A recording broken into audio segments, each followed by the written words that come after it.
ओम शांति। आज 18 सितंबर के बाबा के मुरली के महावाक्य हैं कि मंदिर लायक बनने के लिए किन बातों पर विशेष ध्यान देना है। तो सबसे पहले तो हम समझेंगे कि अगर आप आत्माएं मंदिर लायक बन गई तो फायदा क्या होगा। मंदिर लायक बनने का अर्थ है मन को मंदिर बना लेना। जब आपका मन मंदिर बन जाएगा तो आप सदा के लिए निर्विघ्न हो जाओगे उस सत्य स्थिति में, यानी मन जो है वह पूर्ण रूप में स्थित हो जाएगा, पूर्णतया शांति के अनुभव में। मानो आपके हृदय में वह प्रेम धारा बहने लग जाएगी। तो ऐसा मन मंदिर बने कैसे? उस मन को मंदिर बनाने के लिए हमें शुरुआती स्टेज में क्या क्या विधियां अपनानी पड़ेंगी। तो आज इस बात को हम देखेंगे कि जो इतना दुनिया के लिए कठिन काम है मन को मंदिर बनाना, वह हमारे लिए बहुत इजी है अगर हम तरीके से इस विषय पर काम करें। तो सबसे पहली बात जो आती है कि बाहर के मंदिर जो हैं उनको पहले समझें, क्योंकि भगवान को मन को मंदिर बनाने की जरूरत क्यों पड़ी। पहले यह बात समझनी बहुत ज़्यादा ज़रूरी है। तो दुनिया में जो मंदिर हैं वह किसी विशेष समुदाय के ही होते हैं। हिंदुओं को देखें तो हिंदुओं के टेम्पल हो गए, क्रिश्चियन का अपना मंदिर हो गया, मुसलमान भाई है तो उनका अपना मंदिर हो गया, सिख भाई है तो उनका अपना मंदिर हो गया। तो भला उस मंदिरों में भगवान आए तो आए कैसे? वह तो पहले से ही बटा हुआ है। तो जो मंदिर व्यवसाय का ही साधन बन गया हो, वहां भला भगवान प्रेम की जो मूर्त है वह वहां पर कैसे प्रकट हो सकता है। और जो मंदिर स्वयं इंसानों के द्वारा बनाया गया है, एक मंदिर में ईंटें कौन लाया? इंसान लाया। उस मंदिर में छत का जो दान दिया होगा तो छत भी इंसान के द्वारा ही बनाई गई है। जो मूर्ति लाए वो भी किसी इंसान ने ही बनाई है। तो वह जो मंदिर में भगवान है, मूर्ति जो है वह तो इंसान के द्वारा ही बनाई गई है। जबकि भगवान ने इंसान को बनाया है, तो इंसान के द्वारा बनाई हुई चीज वह इंसान से बड़ी कैसे हो सकती है। तो आज सबके अलग अलग तरीके से भगवान हो गए हैं। तो वह भगवान का जो मंदिर बोलते हैं, लेकिन फिर उसमें तो भगवान कभी आ नहीं सकता है। इसीलिए जितने जितने ज्यादा मंदिर बनते गए और अशांति और अराजकता फैलती गई, मंदिर तो मानो व्यवसाय बन गया हो। इसीलिए आज संसार की सारी आत्माएं उन मंदिरों में भटकती रहती है, लेकिन उनको सत्य का अनुभव या परमात्मा का अनुभव हो नहीं सकता है। भगवान जो इतना विशाल है, इतना शांति का सागर है, इतना जो प्रेम का सागर है, जो असीम है, भला इस मंदिर की सीमाओं में हिंदू, मुसलमान, सिख, ईसाई इन सीमाओं में कैसे बंध सकता है? और भगवान किसी एक का कैसे हो सकता है? तो इस सारे संसार में अभी एक भी मंदिर ऐसा नहीं बना जो मनुष्यता को इंगित करता हो। एक ऐसा मंदिर जिसमें हिंदू का भी हो, मुसलमान का भी हो, सिख का भी हो, ईसाई का भी हो, सर्व धर्म की आत्माओं का मंदिर होता तो शायद भगवान उसमें प्रवेश भी करता, भगवान उसमें दिखाई भी देता, भगवान की झलक भी दिखाई देती। लेकिन आज तक संसार में ऐसा तो कोई मंदिर बना भी नहीं और शायद ऐसा मंदिर बनने के चांस ही नहीं है। तो सोचो जरा, फिर भगवान नीचे आए तो आए कैसे? उसके लिए तो कोई स्पेशल जगह ही नहीं रही। हिंदू के मंदिर में तो हिंदुओं के लिए ही, मुसलमान भाई के लिए मुसलमान भाई के लिए, तो भगवान के लिए कहाँ पर हुआ? तो भगवान को अगर नीचे आना है तो फिर वह कहाँ पर आएगा? तो भगवान इसीलिए कहते हैं कि तुम अपने मन को मंदिर बना दो। जब तुम अपने मन को मंदिर बना दोगे तो भगवान स्वयं उस मंदिर में नीचे आने लगेगा, उसी में उसका अवतरण हो जाएगा। इसीलिए परमात्मा की जो शिव शक्तियाँ हैं, बाबा के जो बच्चे हैं, उनका अगर मन मंदिर बन जाए तो भगवान की झलक लोगों को इस मंदिर में दिखाई देने लगेगी। जब भगवान की झलक आपके हृदय में, आपके मन में दिखाई देने लगे तो दुनिया वाली सारी आत्माएं उस मंदिरों में जाने के बजाय आपके मन रूपी मंदिर में आने लगेंगी। वह आपको, आपके पास उस भगवान के दर्शन करने के लिए तड़पने लगेगी। धीरे धीरे आपके पास भीड़ भी लगने लगेगी। क्यों? क्योंकि आपने साक्षात उस परमात्मा को मन के मंदिर में उतार लिया होगा, जिसके लिए सारी दुनिया तड़पती है। आपके मन में जो मंदिर, मन रूपी मंदिर में जो भगवान उतरेगा, वह न हिंदू का होगा, न मुसलमान, न किसी विशेष धर्म जाति का होगा, वह तो सारी विश्व कल्याण की आत्माओं का होगा। तो आपके पास आने पर मनुष्य आत्माओं को एहसास होगा कि यह जो परमात्मा है वह तो मेरा है ना। वह प्रेम का अनुभव होगा, वह आनंद का अनुभव होगा। तो बात तो आप समझ गए होंगे कि मन को मंदिर बनाना कितना जरूरी है। बाहर के मंदिर तो काम के नहीं रहे हैं, इसलिए अब हमारी जिम्मेदारी बनती है। दुनिया की सारी आत्माएं बहुत परेशान हैं, बहुत दुखी हैं, बहुत पीड़ित हैं। कहाँ पर जाएं? दुनिया का ऐसा कोई कोना इसीलिए नहीं बचा है क्योंकि सबका जो धर्म के नाम पर सिर्फ व्यवसाय बन गया है। तो अब आप आत्माओं ने निर्णय अगर ले लिया है कि मुझे अपने मन को मंदिर बनाना है, तो फिर ऐसी कौन सी विधियां अपनानी होंगी जिससे आपका मन मंदिर बन जाए। तो इन बातों को हमें समझना होगा। तो इसको समझने के लिए कि आपका मन वो सत्य तक पहुंच जाए, है ना, मन आपका मंदिर बने, तो उसके लिए कुछ बातों पर आपको ध्यान देना होगा। सबसे पहले मन को मंदिर बनाने का अर्थ समझना होगा। अर्थ नहीं समझेंगे तो मन को मंदिर कैसे बनाएंगे? जब तक किसी बिल्डिंग का नक्शा नहीं होगा तो वह बिल्डिंग बनेगी कैसे?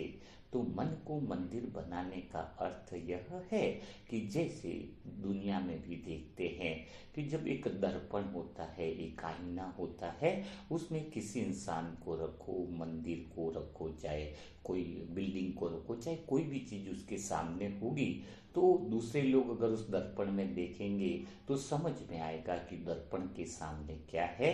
तो दर्पण क्या दिखाता है? दर्पण दिखाता है जो सामने वाली वस्तुएं हैं या जो भी इंसान खड़ा है वैसा का वैसा प्रतिबिंब उसके अंदर दिखाई देता है। यह तो हो गई दुनिया के प्रतिबिंब की बात। लेकिन मन को मंदिर बनाने का अर्थ है कि हमारा मन वह दर्पण बन जाए जिसके हृदय में प्रेम की धारा बहती हो, जिसके हृदय में सत्य बहता हो, जिसके हृदय में भगवान के प्रति प्रेम हो।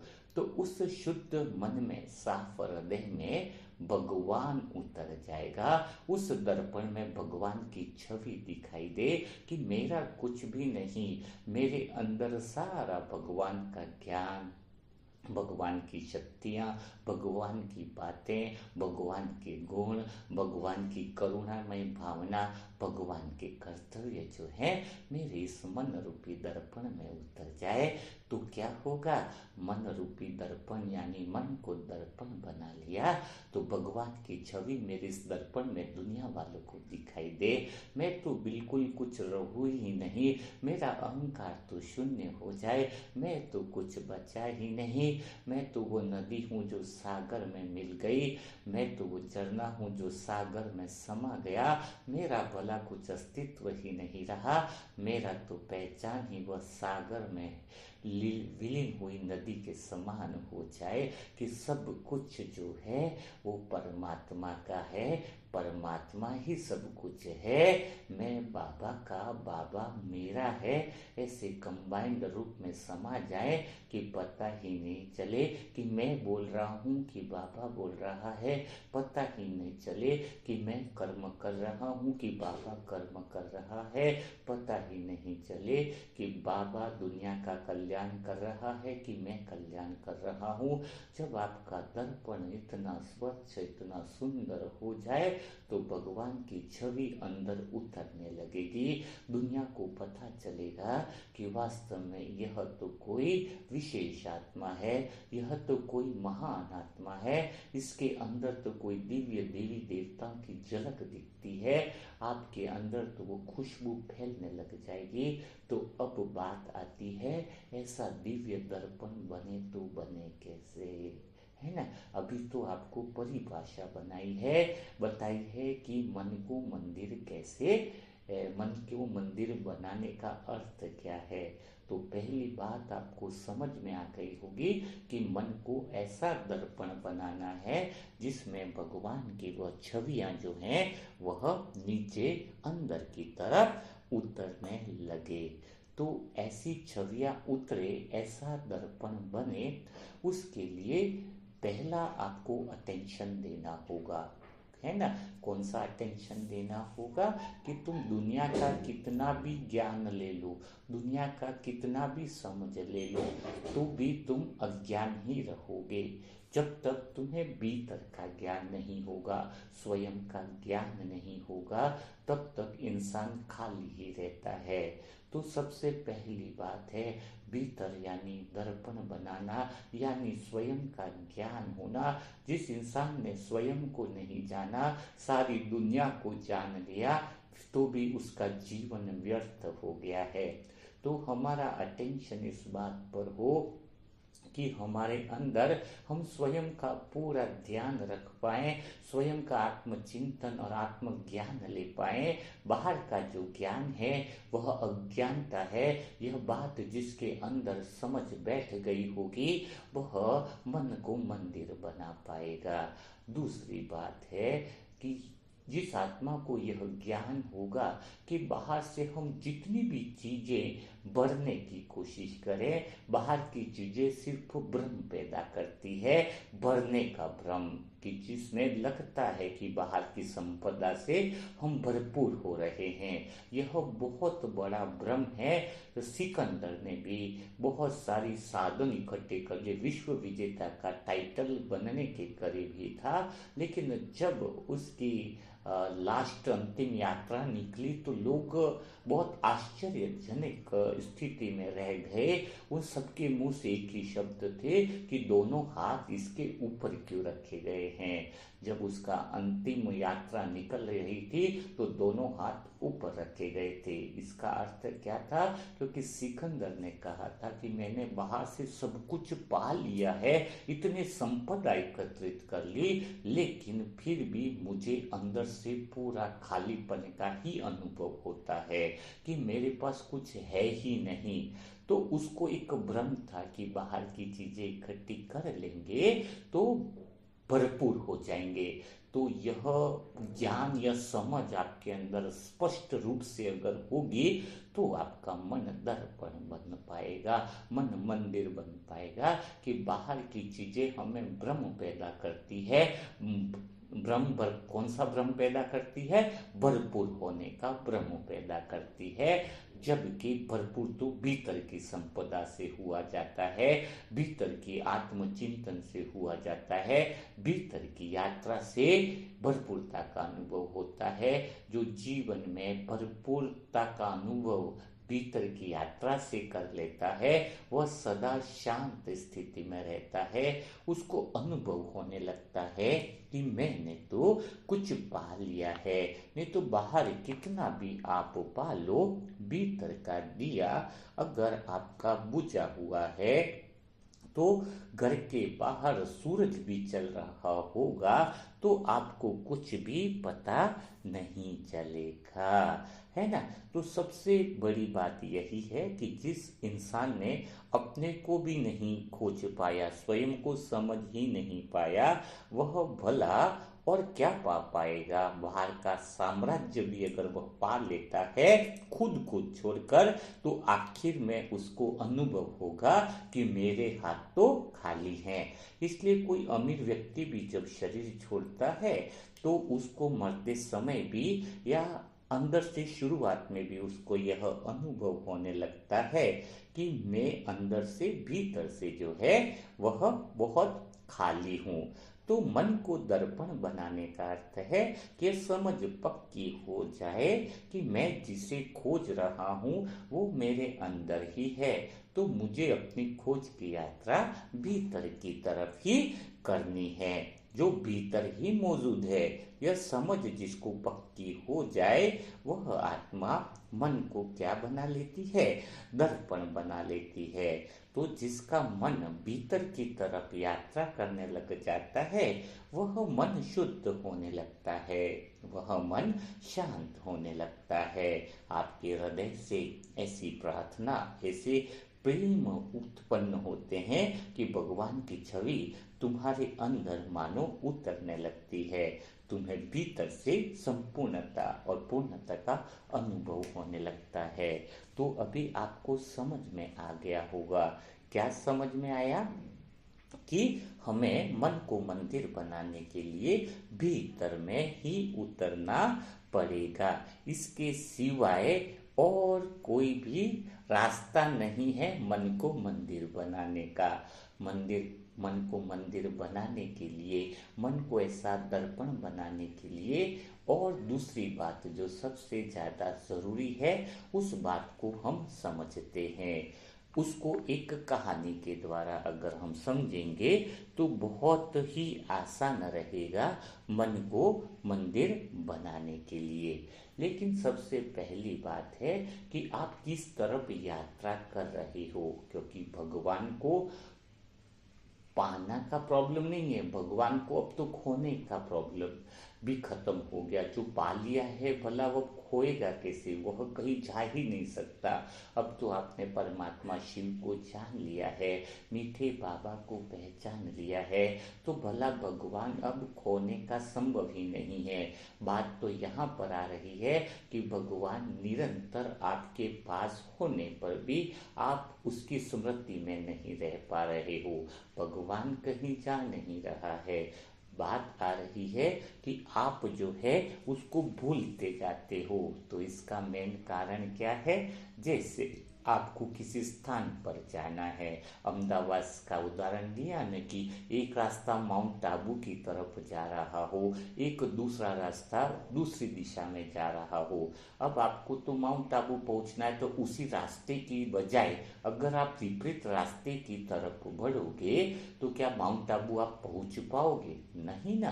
तो मेन बात है भगवान आपके पास खड़ा है, आपके सानिध्य में है, आपके साथ में है, लेकिन आपका मन विपरीत दिशा में बढ़ता है।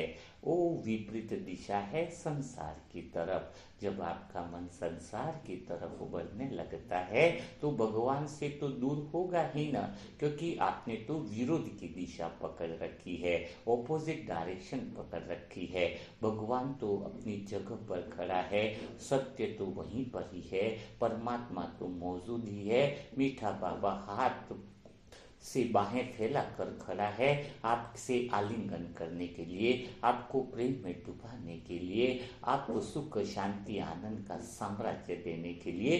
लेकिन आपकी दौड़ कहाँ पर हो रही है, आप भाग किस तरफ रहे हो? जरा एक बार रुको और सोचो, चिंतन करो कि आपकी दौड़ किस तरफ है। भगवान को पाना नहीं, भगवान तो गुमा ही नहीं है, क्योंकि परमात्मा शिव तो धरती पर आया है तो हर सेकंड आपके साथ ही है।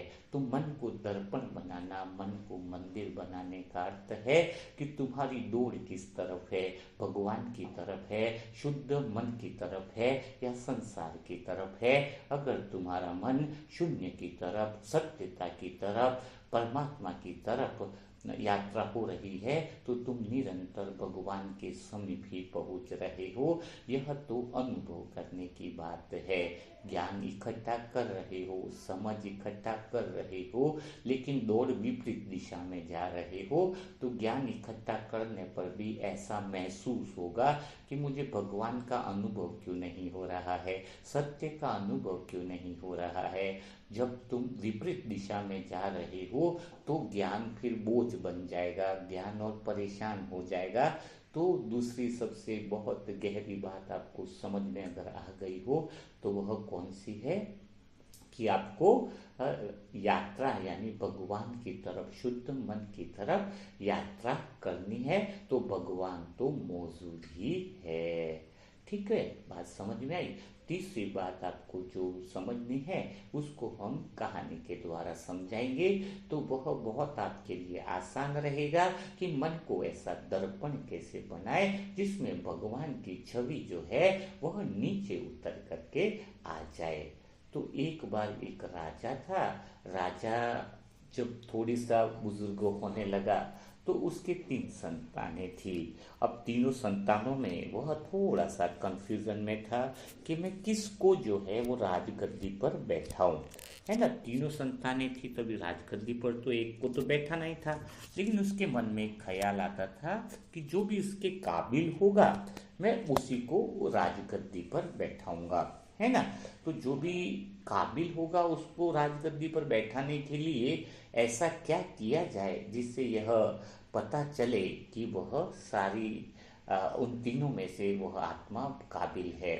तो एक किसान ने उसको राय दिया कि आप ऐसा ऐसा करो तो जिससे पता चलेगा कि कौन काबिल है। तो तीनों संतानों को वो जो राजकुमार थे उस किसान ने बुलाया और फिर राजा भी मौजूद था। तो किसानों ने तीनों एक एक बोरी जो है वह गेहूं के बीज जो थे वह दे दिए। और राजा ने कहा कि मैं 2 साल के लिए बाहर जा रहा हूँ, तीर्थ यात्रा पर जा रहा हूँ, आपको यह एक एक बोरी अनाज दिया जा रहा है। मैं जब तक रिटर्न आऊं तब तक आपको इसको संभाल के रखना है। मैं वापस आकर यह एक एक बोरी अनाज आपसे लूंगा, वापस रिटर्न आऊंगा तो लूंगा। है ना, तो उन्होंने ऐसा बता दिया। तो अभी तीनों के अंदर एक बात निकली कि ये तो बहुत आसान काम होगा। लेकिन राजा ने शर्त भी रखी कि इस के बारे में किसी से बात नहीं करनी, ना किसी से राय लेनी है। और जब तक मैं तीर्थ यात्रा से वापस आऊंगा तो फिर मैं डिसीजन लूंगा कि आप तीनों में से कौन काबिल है इस राज्य के। तो फिर वह राजा तो चला गया। तो पहले वाले व्यक्ति के दिमाग में ख्याल आया कि क्यों न मैं इस बोरी भरी अनाज को बिल्कुल तिजोरी में बंद कर देता हूँ। जब पिताजी वापस आएंगे 1 साल 2 साल के बाद, 2.5 साल के बाद, तो मैं उसे अनाज वापस दे दूंगा और मैं राज्य का उत्तराधिकारी बन जाऊंगा।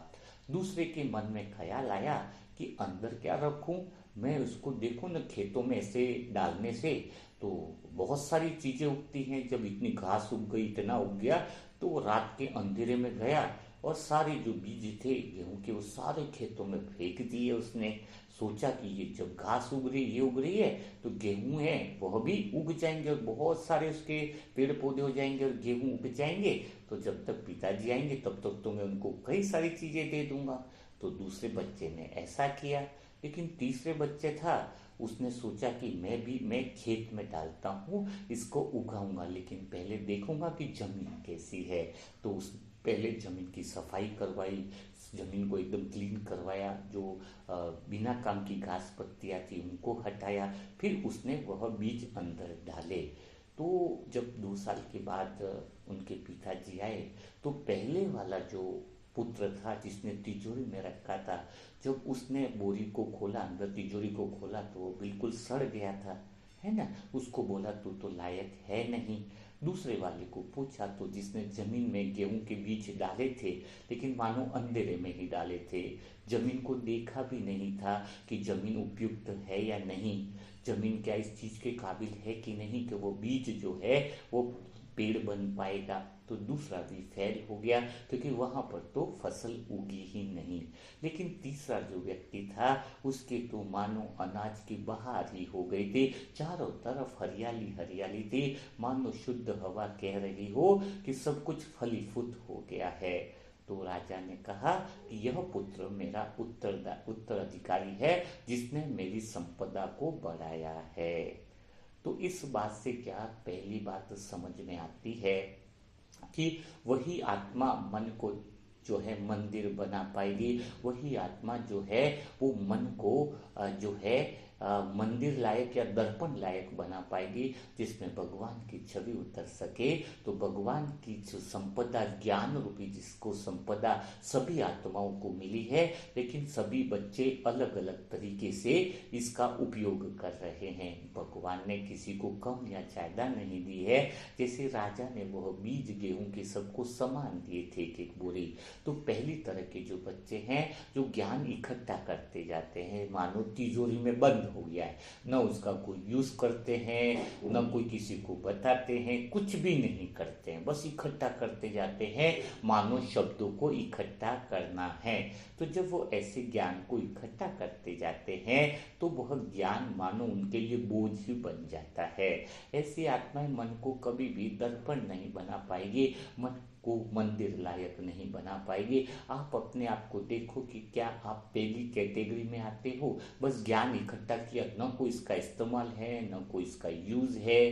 तो ऐसी आत्माएं कभी भी बाप समान भी नहीं बन पाएगी, कभी उनको सत्य तक पहुंचना असंभव होगा, सत्य का अनुभव उनको बहुत ज्यादा दूर लगेगा। ज्ञान इकट्ठा करना, शब्दों को इकट्ठा करना, या तो स्मृति बन गया ना, स्मृति यानी टैप रिकॉर्ड बन गया। टैप में भी आप अच्छे गाने रिकॉर्ड करो, बुरे गाने रिकॉर्ड करो, सभी रिकॉर्ड हो जाते हैं। तो आपका मन खाली स्मृति तक है, ज्ञान स्मृति तक है, अनुभव में नहीं है। इकट्ठे करते जाओ, शब्दों को इकट्ठे करते जाओ, करते जाओ, करते जाओ, तो वह तो ज्ञान जो है और राख बन जाएगा, है ना। तो यह बहुत ज्यादा बढ़िया। और जब तक ज्ञान अनुभव में नहीं लाया जाए ना, तो सबसे बहुत गहरी बात यह है कि अज्ञानी होना इतना खतरनाक नहीं है। क्या नहीं है? अज्ञानी होना इतना खतरनाक नहीं है जितना अधूरा ज्ञानी होना खतरनाक है। इस बात को बहुत अच्छे से समझा। अधूरा ज्ञानी व्यक्ति बहुत सबके लिए खतरनाक होता है। अधूरा ज्ञानी व्यक्ति को कोई भी पसंद नहीं करेगा। आप देखना, थोड़े समय तक सब अच्छे लगेंगे उसको, सब लोग उसको पसंद करेंगे, लेकिन घर परिवार वाले भी उसको नफरत करने लगेंगे, समाज वाले लोग भी उससे घृणा करेंगे, इवन आश्रम के लोग भी, सेंटर के भाई बहन से भी उसका जमेगा नहीं। क्यों नहीं जमेगा? अज्ञानी होता तो कोई दिक्कत ही नहीं कि लोग उससे कुछ बोलते ही नहीं, लेकिन बन गया है अधूरा ज्ञानी। अधूरा ज्ञानी का अर्थ क्या है? खाली स्मृति तक है, रट्टम रटाया है, अनुभव में नहीं है। वो पूर्ण ज्ञानी ही नहीं बनना चाहता है, न ज्ञानी बनना चाहता है।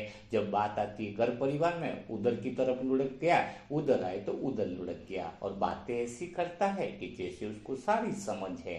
वो सारे शब्द तो उधार के हैं आपके। ऐसे अगर कोई ज्ञानी बन जाता तो पूरी मुरलिया याद करके रट लो, मूल्य मंथने जो है वो रट करके रख लो, है ना। वो तो शब्दों तक है, कल बताया ना।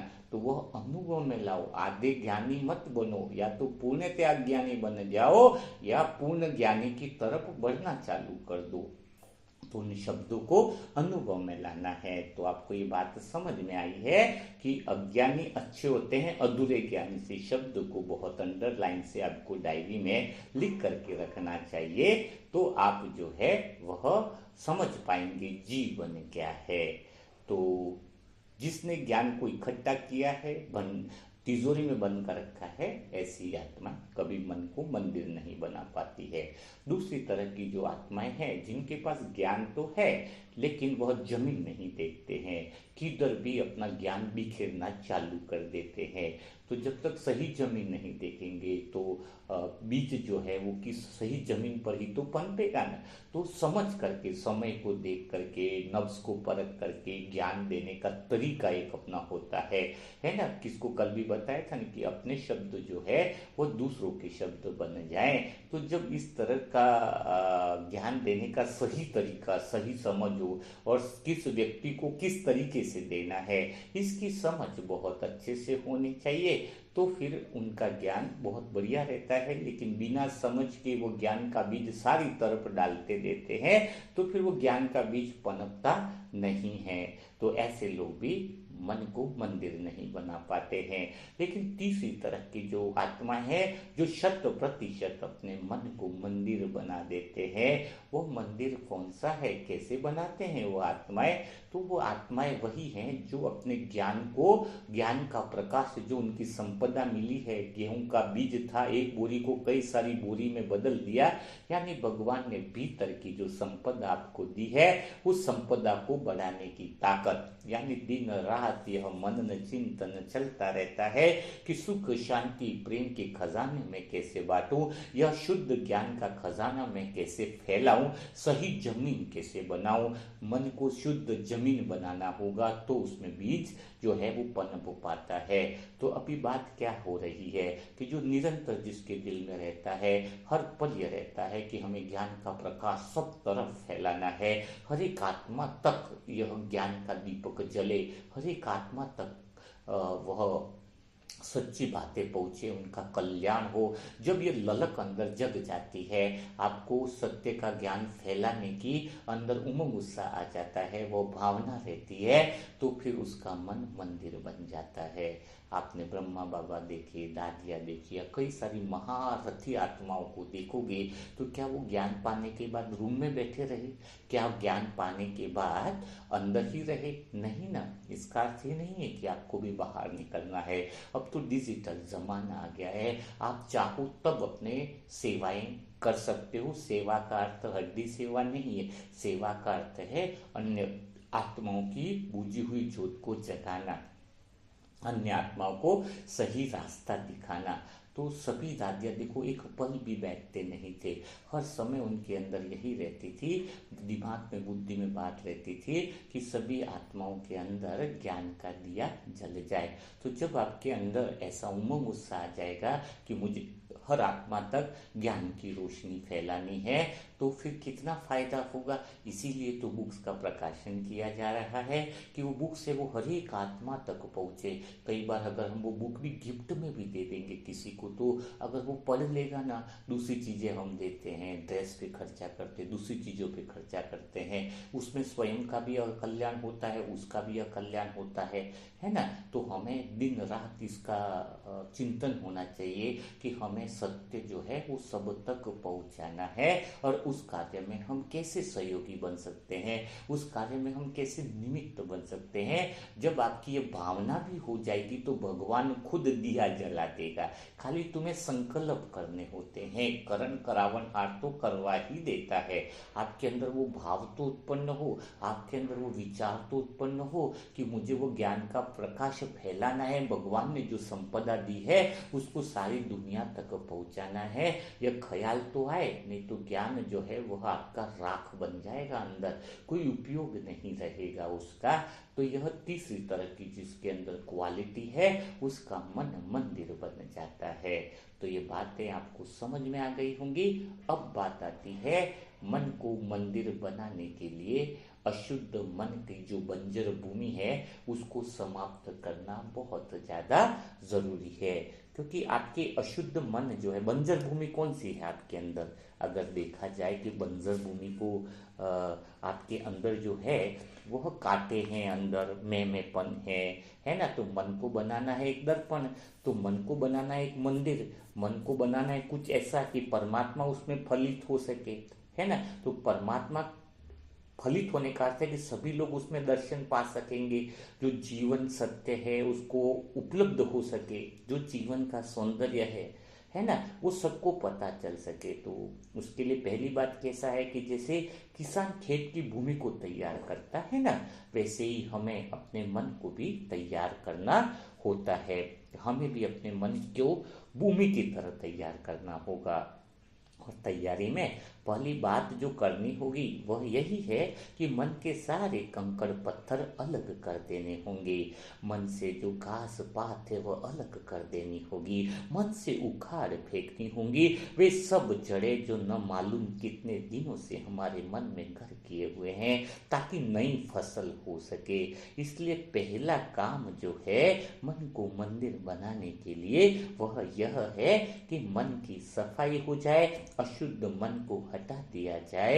ऐसा हटा दिया है जाए, ऐसा उखाड़ दिया जाए कि मानो वह वापस आए नहीं, मानो जला दे उसका, है ना। तो निश्चित ही पहला काम जो होगा वह तभी हो पाएगा जब आप उसके लिए ज्ञान की समझ अंदर लिए हो। अशुद्ध मन को हटाने का अर्थात कचरे को समाप्त करना, तब आपके मन के अंदर एक नए जीवन जो है वो निर्माण होगा। यानी पुराना मन जैसे ही मिटने लगेगा, पुरानी बातें नष्ट होने लगेंगी, तो वो नष्ट करने का साहस क्या आपके अंदर है?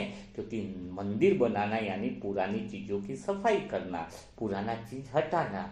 मंदिर बनाना यानी तुम्हारे पुराने मन में, अशुद्ध मन में तो मंदिर बनेगा नहीं, है ना। तो अशुद्ध मन को तो हटाना पड़ेगा, नया मन लाना पड़ेगा। तो नया मन कौन सा है? जो सत्य वाला मन है, जो शुद्ध वाला मन है, उसमें ही परमात्मा का बीज अंकुरित हो सकता है। वरना अशुद्ध मन में तो, अशुद्ध मन में अर्थात ऐसी बंजर भूमि है, वहां पर तो कोई भगवान का बीज अंकुरित हो नहीं सकता है। इसीलिए सबसे पहली बात है अशुद्ध मन की बीज को, शुद्ध मन की जो जमीन है, बंजर भूमि जो है, उसको हमें हटाना होगा। तो वो हटेगा कैसे? सबसे पहली विधि क्या होगी उसको हटाने की? कि मैं कुछ भी नहीं जानता। भगवान को हमेशा क्या बात बोलनी है कि मैं कुछ भी नहीं जानता हूँ। अशुद्ध मन को एरोप्लेन मोड पे लगाना होगा। एरोप्लेन मोड पे यानी कोई सिग्नल नहीं, मैं कुछ नहीं जानता। जहां पर आप बोलते हो मैं कुछ जानता हूं, देखो माया भी एक वाईफाई की तरह है, और उसका पासवर्ड क्या है? चारों तरफ माया का वाईफाई है, उसका पासवर्ड है मैं जानता हूं। जहां पर भी आपने बोला मैं जानता हूं, माया का सिग्नल आ जाता है। मैं सब कुछ जानता हूं जी। और 4G नेटवर्क है, हर जगह माया का सिग्नल आता है, लेकिन उस 4G नेटवर्क के सिग्नल को नहीं पकड़ना है और 5G के नेटवर्क यानी परमात्मा का नेटवर्क पकड़ना है, तो एक ही शब्द है कि मैं कुछ नहीं जानता हूँ। जब मैं कुछ नहीं जानता हूं तो मन में कोई विचार और सोच नहीं आएगी। देखो, मन एक समय में एक ही काम कर सकता है, एक तो है सोचने का या फिर सुनने का।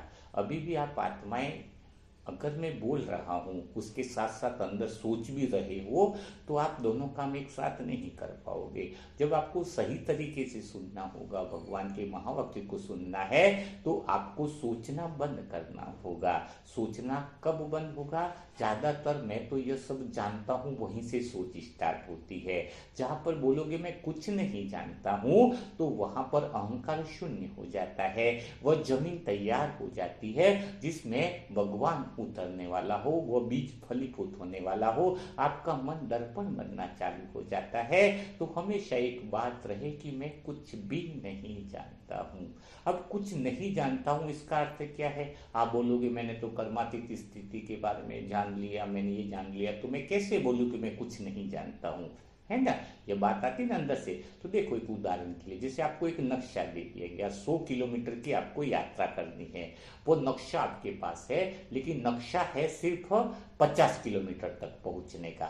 तो आप 50 किलोमीटर तक पहुंच गए, फिर आप फोन लगाते हो भाई मैं यहां तक तो पहुंच गया, लेकिन अब आगे मुझे यात्रा करनी है। तो आप आगे ऐसे तो यात्रा करोगे नहीं, क्योंकि आगे तो बहुत रास्ता, बहुत सारे रास्ते, आप भटक जाओगे।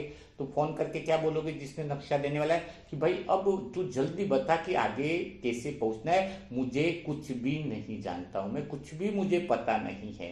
तो आपको अभी तक जो जानकारी हुई वो उस यात्रा तक की थी, वो यात्रा यहां तक आपने कर ली। अब आपको आगे की यात्रा करनी है, तो भगवान से क्या बोलना पड़ेगा कि मैं कुछ भी नहीं जानता हूं। जब आप बोल रहे हो मैं कुछ भी नहीं जानता हूं, तो भगवान देख रहा रहा है कि कहाँ तक आपने यात्रा कर ली है ना। अब उसके आगे की यात्रा करने के लिए आप पूछ रहे हो, तो भगवान तुम्हें पीछे की यात्रा का नक्शा तो देगा नहीं। अभी अभी आपकी जो स्थिति है, जो अवस्था है, उससे आगे का रास्ता ही तो देगा, उसके आगे की चीज तो ही देगा। लेकिन आप वहीं पर खड़े होकर के क्या बोल रहे हो कि मैं तो सब कुछ जानता हूं। मानो आपको आगे की यात्रा का नक्शा भी पता है। अगर सब कुछ जानते होते तो फिर पहुंच गए होते सत्य तक, है ना। सत्य का अनुभव कर लिया होता, कर्मातीत स्थिति में पहुंच गए होते ना, अशरीरी बन गए होते, देवान से मुक्त हो गए होते, मन भगवान का दर्पण बन चुका होता। तो यह सबसे बड़ी बात है कि मैं जानता हूं, वहीं पर माया का नेटवर्क आ जाता है। तो हमें क्या करना है, 4G की जगह 5G में कुछ नहीं जानता हूं जी, है ना, 5G में कुछ नहीं जानता हूं जी, अशुद्ध मन को एरोप्लेन मोड पर डाल दो।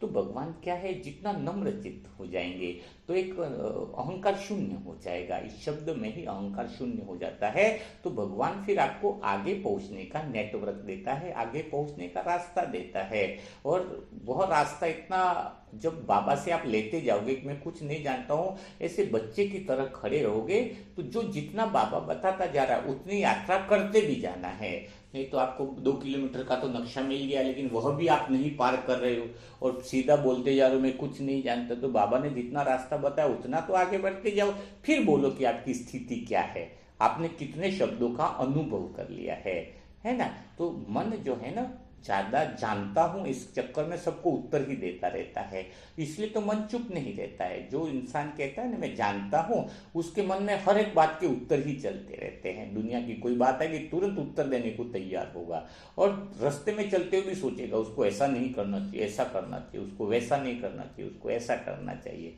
है ना। अभी तुम्हारे सामने कोई MSc का स्टूडेंट है और वो चपरासी का फॉर्म भर रहा है, तो तुरंत ही तुम्हारे अंदर पता चला वो चपरासी का फॉर्म भरा, तुरंत क्या करोगे, ऑटोमेटिक विचारेंगे यार MSc का स्टूडेंट है, इसको चपरासी में क्यों भरना चाहिए। आपके विचार चलना चालू हो गए, क्योंकि आपको लगता है कि मुझे उसका आंसर पता है कि वो MSc है, तो उसको चपरासी में क्यों जानते हैं। अरे तुम्हारे उत्तर गलत हैं, मान लो कि तुम गलत हो, तुम्हें उत्तर देने की आवश्यकता ही नहीं। भाई आप सोचो कि मुझे पता ही नहीं कि MSc कर लिया तो वो BSc में जाए कि गवर्नमेंट करे कि प्राइवेट करे, आपको कुछ पता नहीं है। जो काम की चीजें हैं वो तो पता रखो, जो बिना काम की चीजें वो पता रखने लग रही है। तो जब आप पता है ऐसा अंदर से बोलते हो, तो मन क्या करता है, चालू हो जाता है। क्या चालू हो जाता है, आंसर देने के लिए चालू हो जाता है। तो मौन ही सबसे वह जगह है, मौन ही है वहां पर मन मंदिर बन जाता है ना। वो मंदिर बनाने का काम चालू हो जाता है। मन जो है वो कौन सा है, साइलेंट हॉल बना दो, है ना। मन को क्या बनाओ, साइलेंट हॉल बना दो। बाहर का मॉल, बाहर शॉपिंग मॉल होता है, तो अंदर का मॉल कौन सा है, साइलेंट मॉल होगा। दुनिया है वो शॉपिंग मॉल है। शॉपिंग मॉल में जाओगे तो उलझ जाओगे, साइलेंट मॉल में जाओगे तो भगवान उतर जाएगा। तो आपके अंदर वो साइलेंट मॉल, बिना शोर शराबे वाला मॉल कहाँ तक बना है, जो मंदिर तुल्य है। तो यह आपको क्या करना है, स्वयं को चेक करना है। तो आज की मुरली मंथन से आपको क्या समझ में आया, क्या आपको मन को मंदिर बनाने की विधि मिली या नहीं मिली, है ना। तो उसको कमेंट बॉक्स में ज़रूर लिखिएगा, ताकि पता चले कि आप कहाँ तक बातों को समझ पा रहे हो। और जो भी नई आत्माएं हैं जो मुरली मंथन और अपने पुरुषार्थ को बढ़ाना चाहती है, उनके लिए व्हाट्सअप नंबर है 7202921969। इस पर ओम शांति लिखें और अपने सेंटर का एड्रेस लिखें, तो वहां पर आपको पुरुषार्थ को बढ़ाने की विधियां मिल जाएंगी। तो कल फिर हम मुलाकात करेंगे ऐसे ही मुरली मंथन के साथ। तब तक के लिए सभी भाई बहनों को ओम शांति, ओम शांति, ओम शांति।